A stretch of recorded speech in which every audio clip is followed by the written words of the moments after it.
Welcome back, dear students, to the online class of chemistry with the second part of chapter number 2, chemical changes and reactions. In this video, we are going to look at exothermic and endothermic reactions. So what are they and how they are different? What about the energy levels? In the next couple of minutes, you'll know everything you need to get started. An exothermic reaction gives off energy to the surroundings, like this fire giving off heat.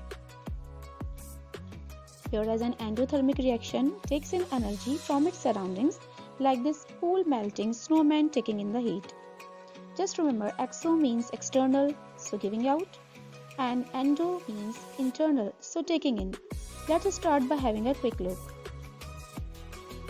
Because exothermic reactions transfer energy to the surroundings, and this energy is usually heat energy, they cause the surroundings to heat up, just like a bonfire. Other examples of exothermic reactions are the neutralization reactions between acids and alkalis, reactions between water and calcium oxide, and respiration reactions.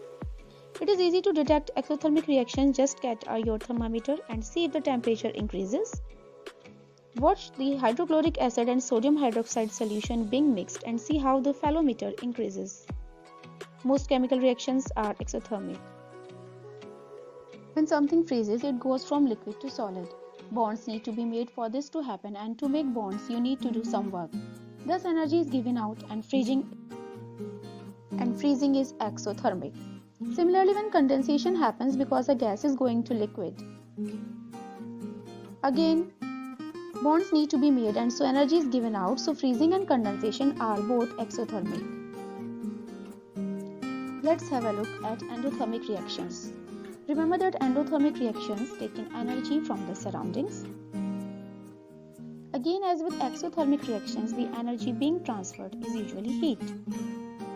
So in endothermic reactions, the surroundings usually get colder. Again, we can detect endothermic reactions with a thermometer because the temperature would get colder. Some examples of endothermic reactions are electrolysis, the reaction between sodium carbonate and ethanoic acid, and photosynthesis. Endothermic reactions can also be seen in physical processes where something melts. It goes from a solid to a liquid. For this to happen, bonds need to be broken, and to break bonds, energy to be put in, like our melting snowman. Boiling is also endothermic because energy needs to be put in to break the bonds for the liquid to turn to gas. All we need to remember is that exothermic reactions give out energy, while endothermic reactions takes in energy. Both can be detected with a thermometer. In exothermic reactions, the surroundings get hotter, and in endothermic reactions, the surroundings get colder. Let's learn about electrochemical series. What is it and how it is used? We know that different combination of metals produce different voltages, and this depends on how strongly the metal could force its electrons to move across a cell. The electrochemical series is a list of metals and other substances arranged in ranked order of how easily that atoms may lose electrons.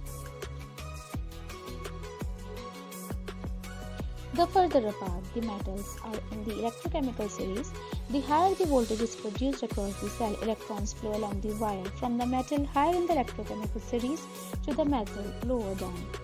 The electropotentials are arranged in the substance's ability to donate its electrons.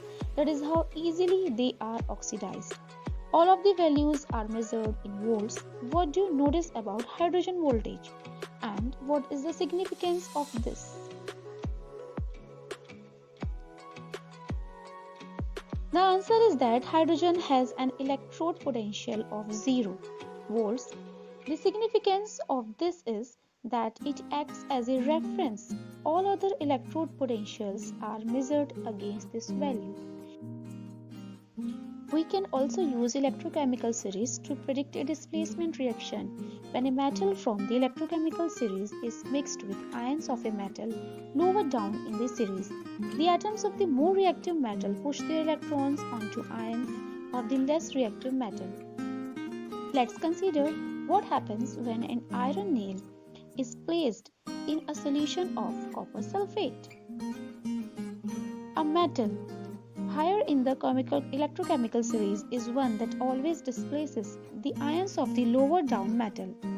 Metals lower down in the series cannot displace more reactive metals from this solution. Can you explain why the iron nail formed the copper coating when it was placed in the solution of copper sulfate? Well, the correct answer is that iron is in the higher position in the electrochemical series. Now, it is clear to all of you that what are electrochemical series and how they are useful for us in displacement reactions. Displacement reactions are also called substitution reactions. Displacement reactions are chemical reactions which takes place when an element or radical has replaced another element in a compound. It is represented as X plus YZ gives Y plus XZ. So the ability of an element to displace another is determined by its relative position in electrochemical series. A more electropositive metal displaces a less electropositive metal from its aqueous solution. As you have seen in the video of electrochemical series. With the use of electrochemical series, we can predict that whether hydrogen will be replaced from the dilute acids by any metal or not.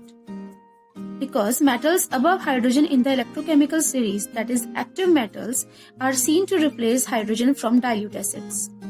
The reaction is used for preparation of soluble salts. For example, magnesium Mg plus 2HCl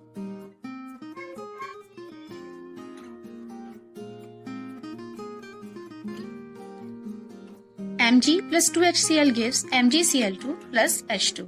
Here magnesium has replaced hydrogen from the dilute acid and forms MgCl2 magnesium chloride salt and hydrogen is released. Similarly, other reactions are also given here. So now it's clear to you all what are displacement reactions? That's all for now. We'll meet in the last part of chapter's video where we will complete the chapter. Till then, take care, be safe, study well.